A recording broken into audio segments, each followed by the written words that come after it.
Dear students, अपने previous video में हमने लाइम सोडा मेथड का प्रिंसिपल और प्रोसेस डिस्कस किया था। आज हम कोल्ड लाइम सोडा मेथड को डिटेल में डिस्कस करेंगे। तो cold lime soda method water softening की एक एक्सटर्नल मेथड है। External method means water is treated outside the boiler and for cold lime soda method required temperature is room temperature. तो यहाँ पर टेम्परेचर 25 to 30 डिग्री सेंटीग्रेड होता है। इस process के लिए जो रिक्वायर्ड केमिकल्स हैं वो है calculated amount of lime, soda and coagulant. Coagulant में हम एलम यूज़ कर सकते हैं, एल्यूमिनियम सल्फेट यूज़ कर सकते हैं। We can also use sodium aluminate and we can also use ferrous sulphate. तो इस तरह से आप कोई भी कोएगुलेंट इस प्रोसेस में यूज़ कर सकते हैं। तो इस प्रोसेस में बेसिकली चाहे वो बैच टाइप से ऑपरेट हो, चाहे वो कंटिन्यूअस प्रोसेस हो, first we take hard water, then we add lime, soda and coagulant in calculated amount.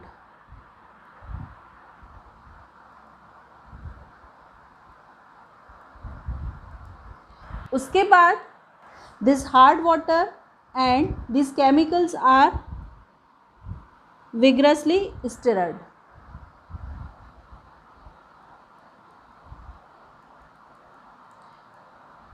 So vigorous stirring is done for this hard water and chemical. उसके बाद हमें ये पता है कि जब हम हार्ड वाटर में लाइम, सोडा और कोएगुलेंट ऐड करेंगे तब हार्ड वाटर की कैल्शियम, मैग्नीशियम की सॉल्युबल इम्प्योरिटीज़ इनसॉल्युबल प्रेसिपिटेट में कन्वर्ट हो जाएगी। तो जितनी भी कैल्शियम इम्प्योरिटीज़ होंगी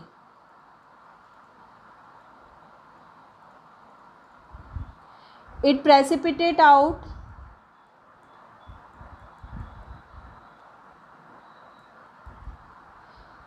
in form of CaCO3 और मैग्नीशियम की impurities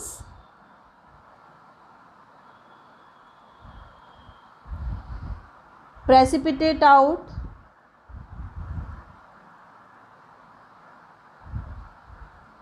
in form of magnesium hydroxide. Now this precipitate allowed to settle down for some time. इनको हम कुछ देर सेटल डाउन होने देंगे। जब ये प्रेसिपिटेट सेटल डाउन हो जाएंगे तब हम इन्हें फिल्टर कर लेंगे and we will get soft water. अब कोल्ड लाइम सोडा मेथड में चाहे आप बैच सॉफ्टनर यूज़ करें, चाहे आप कंटिन्यूस सॉफ्टनर यूज़ करें, प्रोसेस हमेशा यही फॉलो होगी। सबसे पहले हम डिस्कस करेंगे batch lime soda softener. So this is the batch lime soda softener. We can also call this process as intermittent lime soda process. Batch lime soda softener एक tank like softener होता है। इसमें 2 inlet होते हैं और 2 outlet होते हैं। ये जो टैंक लाइक सॉफ्टनर है इसमें एक स्टिरर भी लगा होता है जिससे कि हम लाइम, सोडा, कोएगुलेंट और वाटर की प्रॉपर मिक्सिंग कर सकें। So in this batch lime soda softener, this inlet is used for raw water. तो यहाँ से हम raw water को इस टैंक में फीड करेंगे। This is the second inlet and this is used for chemicals. तो जब भी कोल्ड लाइम सोडा मेथड होगी हमें केमिकल्स में लाइम, सोडा और कोएगुलेंट ऐड करना होंगे। तो यहाँ से हम lime, soda, coagulant calculated amount में फीड करेंगे। जैसे ही आप इसमें रॉ वाटर और केमिकल्स ऐड करेंगे इसकी आपको स्टिरिंग करना होती है। तो यहाँ पर ये जो स्टिरर है इसकी हेल्प से विग्रस स्टिरिंग की जाती है। इसे मैनुअली भी ऑपरेट किया जा सकता है या फिर हम इसे मोटर से भी कनेक्ट कर सकते हैं। कुछ देर में रिएक्शंस कंप्लीट हो जाएंगी लाइम सोडा मेथड की और इस वाटर में स्लज फॉर्मेशन हो जाएगा। अब ये जो प्रेसिपिटेट बने हैं स्लज के फॉर्म में, इन्हें हमें थोड़ी देर सेटल डाउन होने के लिए रखना होगा। कुछ समय बाद ये प्रेसिपिटेट बॉटम में सेटल डाउन हो जाएंगे। और यहाँ ऊपर की तरफ हमें सॉफ्टन वाटर मिल जाएगा। तो जो स्लज सेटल डाउन हुआ है उसे हम इस आउटलेट से विड्रॉ करेंगे और यहाँ से हम जो सॉफ्ट वाटर है उसे विड्रॉ करेंगे और इस सॉफ्ट वाटर को फिर फ़िल्टर किया जाता है, क्योंकि ये पॉसिबिलिटी है कि थोड़े बहुत अमाउंट में प्रेसिपिटेट स्लज इस सॉफ्ट वाटर में आ जाएं। तो इस वाटर को यहाँ से विड्रॉ करने के बाद फ़िल्टर किया जाता है। ये जो सॉफ्ट वाटर हमें यहाँ पर मिलता है इसमें रेसिडुअल हार्डनेस 50 to 60 ppm होती है। रेसिडुअल हार्डनेस मतलब बची हुई हार्डनेस। इस रॉ वाटर की हार्डनेस काफ़ी ज़्यादा होगी और जब आपने इसे ट्रीट कर दिया लाइम सोडा कोएगुलेंट से, उसके बाद भी जो सॉफ्ट वाटर है उसमें जो हार्डनेस मिलेगी वो 50 to 60 ppm और 50 to 60 मिलीग्राम पर लीटर की मिलेगी। तो कोल्ड लाइम सोडा मेथड चाहे कंटिन्यूस टाइप की हो चाहे बैच टाइप की हो, उसमें रेसिडुअल हार्डनेस हमेशा 50 to 60 ppm हमको मिलती ही है। अब चूँकि बैच वाइज प्रोसेस है, इंटरमिटेंट प्रोसेस है, तो यहाँ पर सॉफ्ट वाटर का कंटिन्यूस सप्लाई नहीं हो सकता। इसीलिए यहाँ पर हमें 2 लाइम सोडा सॉफ्टनर का यूज़ करना होता है और इन्हें अल्टरनेटिवली ऑपरेट किया जाता है, जिससे हमें कंटिन्यूसली सॉफ्ट वाटर मिलता रहता है। Now next process is continuous lime soda process. So this is continuous cold lime soda softener. Continuous cold lime soda softener में एक आउटर चेम्बर होगा और एक इनर चेम्बर होगा। सो दिस वन जो कोनिकल शेप में हमें दिख रहा है this is the outer chamber और जो ये इनर साइड में हमें स्पेस दिख रहा है this is the inner chamber. This inner chamber is provided with stirrer. तो यहाँ पर ये स्टिरर लगा हुआ है और इस स्टिरर को हमने मोटर से कनेक्ट किया हुआ है, जिससे हम बहुत फास्ट स्टिरिंग कर सकते हैं। बहुत विग्रस स्टिरिंग इसकी हेल्प से की जा सकती है। इस इनर चैम्बर में 2 इनलेट हमें मिलेंगे। So this is first inlet, this is used for raw water, that is for feeding hard water, और दूसरा इनलेट ये है जिससे हम केमिकल्स इस सॉफ्टनर में फीड करेंगे। यहाँ पर केमिकल्स अगेन हमें लाइम सोडा और कोएगुलेंट, क्योंकि ये कोल्ड लाइम सोडा मेथड है तो यहाँ पर हमें कोएगुलेंट भी यूज़ करना होगा। तो ये इनर चैम्बर में हम रॉ वाटर और कोएगुलेंट ऐड करेंगे। इस सॉफ्टनर में 2 आउटलेट होंगे। फर्स्ट आउटलेट अपर साइड पर, this is used to withdraw softened water. जो सॉफ्ट वाटर रहेगा उसे यहाँ से विड्रॉ किया जाएगा। And this is the outlet for sludge. यहाँ से जो सेडिमेंटेड सेटल डाउन स्लज होगा उसे यहाँ से रिमूव किया जाएगा।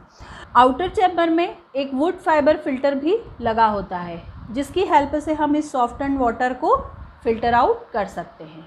तो इस प्रोसेस में हम इनर चैम्बर में रॉ वाटर को और केमिकल्स को फीड कराएंगे और साथ ही साथ हम इसकी बहुत विग्रस स्टिरिंग करेंगे। बहुत फास्ट इसकी मिक्सिंग की जाएगी इस स्टिरर की हेल्प से।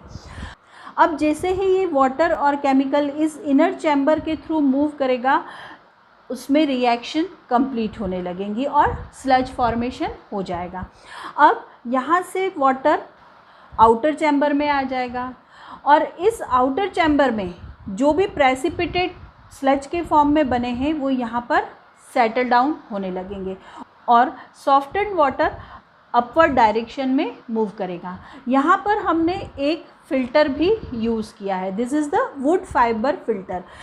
इस फिल्टर के थ्रू ये सॉफ्ट वाटर अपर साइड में कलेक्ट होगा। अब अगर कुछ प्रेसिपिटेट यहाँ पर सेटल डाउन ना होकर इस सॉफ्ट वाटर के साथ अपवर्ड डायरेक्शन में मूव करते हैं तो वो इस वुड फाइबर फिल्टर से फ़िल्टर हो जाएंगे और आपको इस आउटलेट से सॉफ्ट और फिल्टर्ड वाटर मिलेगा। इस सॉफ्ट वाटर में रेसिडुअल हार्डनेस 50 to 60 ppm होगी, क्योंकि कोल्ड लाइम सोडा मेथड में रेसिडुअल हार्डनेस 50 to 60 ppm होती है। This is the short note for cold lime soda method. In continuous cold lime soda method, we can also use catalyst type softener, and this catalyst type softener also known as spirector type softener. तो spirector type softener में एक vessel होता है और इस vessel में bottom side पर 2 inlet होते हैं। First is the inlet for raw water, that is hard water, and second is the inlet for chemicals, that is lime soda and coagulant. उसके बाद इस वेसल का अप्रॉक्सीमेटली 2/3 पार्ट कुछ catalyst से fill up किया जाता है। यहाँ पर हम जो कैटलिस्ट यूज़ करते हैं वो सैंड या फिर ग्रैन्युलर कैल्साइट यूज़ करते हैं। यहाँ पर जो कैटलिस्ट यूज़ किया जा रहा है उसका फंक्शन रिएक्शन को फास्ट करना नहीं होता है। This catalyst use for filtration purpose. यहाँ पर ये सॉफ्ट वाटर जो हमें मिलेगा जिसमें कि स्लज पार्टिकल फॉर्म हो जाएंगे, उसको फिल्टर करने के पर्पस से यूज़ किया जा रहा है। इस वेसल के अपर साइड में हमें एक आउटलेट मिलेगा जो कि सॉफ्ट वाटर का होगा, और इस वेसल के टॉप पर एक वेंट होता है, एक होल होता है जिससे एयर एस्केप आउट होती है। इस वेसल के बॉटम साइड पर एक वाल्व लगा होता है and this valve is used to withdraw in large catalyst or spent catalyst, that is this sand or calcite। अब इस सॉफ्टनर में फर्स्ट इनलेट से हम रॉ वाटर फीड कराएंगे और दूसरे इनलेट से हम केमिकल्स फीड करेंगे। अब यहाँ पर एक चीज़ बहुत इंपॉर्टेंट होती है, this raw water is supplied tangentially. Tangentially मतलब हम यहाँ पर उसको प्रेशर से थोड़ा सा तिरछा इनलेट करवाते हैं। तो इस टेंजेंशियल सप्लाई का क्या इम्पोर्टेंस है? अब चूँकि इस सॉफ्टनर में कोई भी स्टिरर प्रोवाइडेड नहीं है तो हमें केमिकल्स और रॉ वाटर की मिक्सिंग करना होगी, तो उसके लिए हम यहाँ पर वाटर को टेंजेंशियली सप्लाई कर रहे हैं। और टेंजेंशियल जब आप सप्लाई करेंगे तो इस तरह से ये वाटर साइक्लोन फॉर्म में मूव होगा और केमिकल्स इसमें प्रॉपरली मिक्स हो जाएंगे। अब जब यहाँ पर रिएक्शन होगी केमिकल्स और रॉ वाटर की तो इसमें स्लज पार्टिकल्स बनेंगे और ये स्लज पार्टिकल जब इस कैटलिस्ट बेड के थ्रू अपवर्ड डायरेक्शन में मूव होंगे तो जितने भी स्लज पार्टिकल्स होंगे वो सारे इन पर डिपॉजिट हो जाएंगे और इस सॉफ्टनर के अपर पार्ट में सॉफ्ट और फिल्टर्ड वाटर कलेक्ट हो जाएगा जिसे आप इस आउटलेट से विड्रॉ करेंगे। अब जब इन कैटलिस्ट पार्टिकल्स पर स्लज पार्टिकल डिपॉजिट होने लगते हैं तो इनका साइज़ बड़ा होने लगता है, ये इनलार्ज होने लगते हैं और जब ये सफिशिएंटली इनलार्ज हो जाते हैं तो हम इस इनलार्ज्ड कैटलिस्ट को इस वाल्व से विड्रॉ करते हैं और इसे वॉश किया जाता है, ड्राई किया जाता है और फिर से रीयूज़ किया जा सकता है।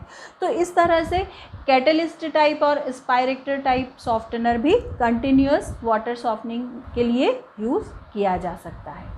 Now check your learning with these questions.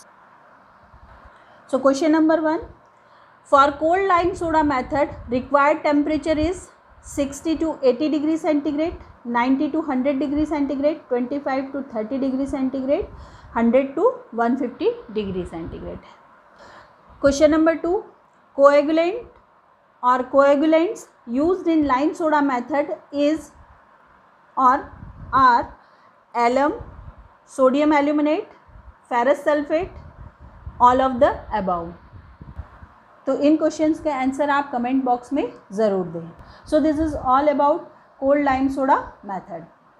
तो डियर स्टूडेंट्स, अगर आपको ये वीडियो अच्छा लगा हो तो इसे लाइक कीजिएगा, शेयर कीजिएगा और मेरे चैनल इजी इंजीनियरिंग केमिस्ट्री को सब्सक्राइब कीजिएगा। Thank you.